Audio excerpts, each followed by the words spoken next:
نحمده ونصلي ونسلم على رسوله الكريم اما بعد فاعوذ بالله من الشيطان الرجيم بسم الله الرحمن الرحيم وعن عبد الله بن عمر عن النبي صلى الله عليه وسلم انه كان يقول لكل شيء سقالة وسقالة القلوب ذكر الله وما من شيء انجى من عذاب الله من ذكر الله قالوا ولا الجهاد في سبيل الله قال ولا ان يضرب بسيفه حتى ينقطع رواه البهقي في دعوات الكبير۔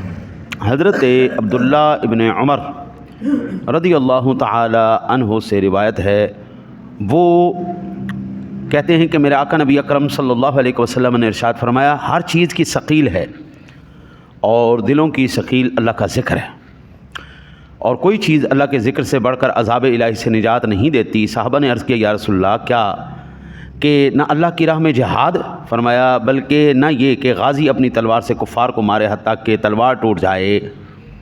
اس کو امام بہیقی نے دعوات الکبیر میں نقل کیا ہے۔ ثقیل کہتے ہیں جی پالش ہو، ہر ایک چیز کے اوپر ڈسٹ پڑ جاتی ہے، ہر چیز کے اوپر لوہے کو زنگ لگ جاتا ہے، سونے پہ میل چڑھ جاتی ہے، چاندی پہ میل چڑھ جاتی ہے۔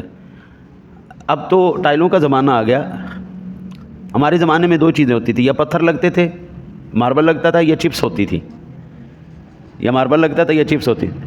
تو وہ ایک زمانے کے بعد نہیں جی پرانا ہو جاتا تھا، تو پھر کیا کہتے تھے جی اس کو جی پالش کراؤ جی۔ وہ پالش کرتے تھے این بالکل زبردست نیو ہو جاتا تھا۔ میرے آقا نبی اکرم صلی اللہ علیہ وسلم نے فرمایا ہر چیز کی ایک پالش ہے جو اس کو چمکا دیتی ہے، جو اس کو روشن کر دیتی ہے، آئینے کی طرح شفاف بنا دیتی ہے، اور بھائی دلوں کی پالش جو ہے وہ اللہ کا ذکر ہے۔ ہر ایک چیز کا نہیں جی قبلہ ایک پیمانہ ہے، سونے کو تولنے کا الگ پیمانہ ہے، گندم کو تولنے کا الگ پیمانہ ہے۔ سونے کے پیمانے میں گندم کو نہیں تولا جا سکتا، وہ رتیاں، ماشے، تولے وہ ان میں آتا ہے، اور گندم کا پیمانہ کلو، منوں کے حساب میں آتا ہے۔ بخار کا پیمانہ الگ ہے، بخار چیک کرنے کے لیے الگ پیمانہ ہے، خون چیک کرنے کے لیے الگ پیمانہ ہے، شوگر چیک کرنے کے لیے الگ پیمانہ ہے، بی پی چیک کرنے کے لیے الگ پیمانہ ہے۔ مجھے ابھی تک سمجھ میں نہیں آئی لوگوں نے ان پیمانوں کے اوپر اللہ رسول کے احکام کو کب سے تولنا شروع کر دیا۔ او بھائی پیمانہ رکھنا ہے تو قرآن و حدیث رکھو نا، یعنی قرآن پاک والمیزان کہتا ہے یہ میزان ہے، دین کو جب بھی تولا جائے گا تو ان چیزوں پر تولا جائے گا۔ تو اب دل کی جو میل ختم ہو رہی ہے، میرے آقا نبی اکرم صلی اللہ علیہ وسلم نے فرمایا اللہ کے ذکر سے دلوں کی میل ختم ہو جاتی ہے۔ آقا کریم علیہ الصلوۃ والسلام نے پھر ارشاد فرمایا کہ اللہ کے ذکر سے بڑھ کر دنیا کو نجات دینے والی کوئی شے نہیں ہے۔ تو صحابہ نے عرض کیا یا رسول اللہ جو مجاہد جنگوں میں لڑتے ہیں کیا وہ بھی جہاد سے بھی یہ اونچی چیز ہے اللہ کا ذکر؟ آقا جی علیہ الصلوۃ والسلام نے فرمایا اللہ کے بندے تو صرف مجاہد کی بات کر رہے ہیں، مجاہد اتنا لڑے تلواریں اس کی ٹوٹ جائیں، کافروں کو بھی مارے، خود شہید ہو جائے، اس سے بھی زیادہ افضل اللہ کا ذکر ہے۔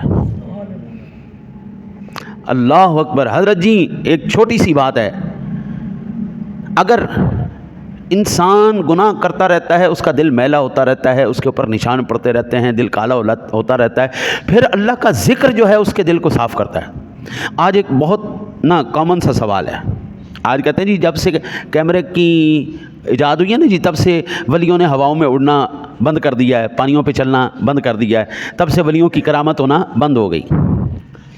میں کہتا ہوں یہ بات بالکل غلط ہے۔ جس دن سے ماں باپ کے دل گندے ہونا شروع ہو گئے، ان کے دل کالے ہونا شروع ہو گئے، اس دن سے اللہ کے ولی پیدا ہونا ختم ہو گئے۔ غوث اعظم رضی اللہ تعالیٰ عنہ غوث پاک کیسے بنے؟ اور بابا پہلے ان کی ماں کا کردار دیکھ، ان کے والد کا کردار دیکھ۔ باپ کا لقب ہے ابو صالح اور ماں ہے ام الخیر، جو تقوی، پرہیزگاری، نماز، روزہ، حج، زکوٰۃ ان تمام چیزوں کے اعلیٰ درجے پہ فائز تھے۔ جب ماں اتنی پاکیزہ کردار ہو، جس نے ساری زندگی، جس کے کان نے کسی غیر محرم کی آواز نہ سنی ہو، آنکھ نے غیر محرم کو نہ دیکھا ہو، جس کا ہر وقت ذکر و اذکار میں ہو، جس کے روزے فرائض تو فرائض رہے، نوافل روزے جس کے ہوں، نمازیں فرائض تو فرائض رہیں، جس کے نوافل نمازیں ہوں، ذکر اللہ سے جس عورت کا ہر وقت زبان تر رہے، باپ تقوی کا پہاڑ ہو حضرت، پھر اولاد عبد القادر جیلانی جیسی پیدا ہوتی ہے۔ حسن اور حسین پیدا کرنے کے لیے زہرا جیسی ماں اور علی جیسا باپ ہونا چاہیے۔ جب تک علی جیسا باپ نہ ہو، تقوی اور پرہیزگاری کا پہاڑ، ماں تقوی اور پرہیزگاری کی پہاڑ نہ ہو، حسن حسین جیسے بیٹے نہیں پیدا ہوتے۔ ہاں جی، وہ بیٹے پیدا کرنے کے لیے وہ کردار بھی ہونا چاہیے۔ آج حضرت صاحب میرے سے آپ حلفیہ بیان لیں، اسٹامپ پہ لکھوا لیں، یہ جو پرہیزگاریاں ان لوگوں نے کی ہیں، آپ لوگ کرنا شروع کر دیں، آپ کی اولاد پیدا ہو جائے گی۔ آج غوث اعظم پیدا ہو سکتے ہیں، آج داتا صاحب پیدا ہو سکتے ہیں، آج باب فرید پیدا ہو سکتا ہے۔ اور جب 24 گھنٹے ماؤں نے بیٹھ کے غیر محرموں کو دیکھنا ہے، ریلوں میں دیکھنا ہے، گانے سننے ہیں، جب ہر وقت ان کے دل گندے ہونے ہیں، نماز پڑھنی کوئی نہیں، قرآن پڑھنا نہیں ہوتا، روزیاں نماز آندا انہوں نے پتہ کوئی نہیں، تو اولاد شیطانی پیدا ہونی ہے۔ حضرت صاحب شیطان اولاد ہی پیدا ہوگی، یہ کیسے ممکن ہے؟ حضرت جی آج کہتے جی یہ جب صاف دل ہو جائے نا جی، یہ میں تو حدیث سامنے رکھ کے بات کر رہا ہوں نا جی، اللہ دل صاف کر دیتا ہے۔ جب دل صاف ہوتا ہے پھر سارا عالم اس بندے کی نگاہ کے سامنے ہوتا ہے۔ اس کی مثال میں آپ کو عرض کروں، حضرت سیدنا شیخ عبد القادر گیلانی رحمۃ اللہ تعالی علیہ فرماتے ہیں، نظر تو الی بلاد اللہ جمعا کخردلۃ علی حکم اتصالی، میں جو ہے اپنی ہتھیلی کے اوپر پوری دنیا کو اس طرح دیکھ رہا ہوں جس طرح رائی کا دانہ ہے۔ حضرت آصف بن برقیہ کا ذکر آتا ہے قرآن پاک کے اندر، بیٹھے وہ دربار سلیمان علیہ السلام میں ہیں، لیکن وہ تخت بلقیس کو دیکھ بھی رہے ہیں، وہاں سے لے کے بھی آ رہے ہیں، یہ قرآن کی بات ہے۔ حضرت سیدنا عمر فاروق اعظم رضی اللہ تعالیٰ عنہ کھڑے تو ممبر رسول پر ہیں، لیکن نہاوند کے اندر وہ نقشہ جنگ بھی دیکھ رہے ہیں، وہ دشمن کی ساری جو پلاننگ ہے وہ بھی دیکھ رہے ہیں، اور وہاں پر اس کے جرنیل حضرت ساریہ کو آگاہ بھی کر رہے ہیں۔ یہ حضرت سیدنا عمر فاروق اعظم رضی اللہ تعالیٰ، یہ کیوں ہوا بھائی؟ ان کے دل صاف تھے، ذکر اللہ سے منور تھے۔ اب سوال یہ پیدا ہوتا ہے یہ کیسے ممکن ہو سکتا ہے کہ ایک ہتھیلی کے اوپر بندہ دنیا دیکھ لے؟ میں فون نکالتا ہوں نا جی، اس کا تعلق انٹرنیٹ سے ہونا چاہیے، سیٹلائٹ سے ہونا چاہیے۔ آپ مجھے جو ملک کہیں گے نا جی ہمیں امریکہ دکھاؤ، تو میں تمہیں امریکہ دکھا دوں گا، یہ دیکھو جی امریکہ ہے۔ آپ مجھے کہیں جی نہیں ہم نے افریقہ دیکھنا ہے، ہم آپ کو افریقہ دکھا دیں گے۔ ہم نے فلاں جگہ دیکھنی جی، فلاں آبشار دیکھنی جی، وہ سارا کوئی دکھا دیں گے۔ اگر تیرے فون کا کنیکشن انٹرنیٹ کے ساتھ ہو تو وہ تیرا فون ساری دنیا تجھے دکھا سکتا ہے۔ جس کے دل کا کنیکشن رب سونے کے ساتھ ہو، اللہ اس کو کیا کیا دکھا سکتا ہے۔ بندے کی قوت پر تجھے یقین آ گیا، بندے کی طاقت پر تجھے یقین آ چکا ہے کہ میرے بندے نے جو یہ فون بنایا ہے، ابھی نے جی وہ امریکہ میں میرے ایک دوست ہیں عالم دین ہیں، انہوں نے مجھے فون کیا، یار یہ مسئلہ تو بتا ذرا۔ انہوں نے فون کیا، میں ان کو ادھر سے دیکھ رہا تھا، وہ ادھر سے مجھے دیکھ رہے تھے، ہم دونوں آپس میں بات کر رہے تھے، بیچ میں ایک صرف فون کا واسطہ تھا۔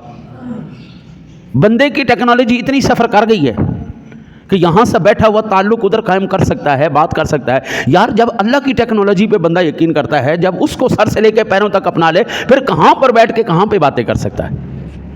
بات تو صرف قصور تو ہمارا ہے نا، ولی پیدا نہیں ہو رہا ہے۔ باپ کا کردار دیکھا تم نے، ماں کا کردار دیکھا ہے تم نے؟ ماں نمازی کوئی نہیں، روزے دار کوئی نہیں، نفلا قرآن پڑھنے والی کوئی نہیں، پیو نو پتہ کوئی نہیں حلال کی ہے حرام کی ہے، تو ان کی اولاد کیوں اللہ دی ولی پیدا ہو جائے؟ یہ نہیں ہو سکتا۔ حضرت جی یاد رکھیے، اللہ وحدہ لا شریک کا یہ ذکر جو ہے، ذکر یہ ساری کائنات کے وردوں وظائفوں سے اوپر بڑھ کر ہے۔ اللہ کا ذکر یہ بھی ہے کہ اس کے نیک بندوں کا ذکر کیا جائے، اللہ کا ذکر یہ بھی ہے کہ اس کے دشمنوں کی حجب کی جائے، ان کو برا کہا جائے۔ یہ اعوذ باللہ من الشیطان الرجیم، یہ اللہ کا ذکر ہے یا نہیں ہے؟ تو اعوذ باللہ کیا ہے؟ شیطان کو برا بھلا کہہ رہے ہیں ہم، اس کو لعنتی کہہ رہے ہیں، مردود کہہ رہے ہیں، تو یہ اللہ کا ذکر ہوگا یا نہیں ہوگا حضرت؟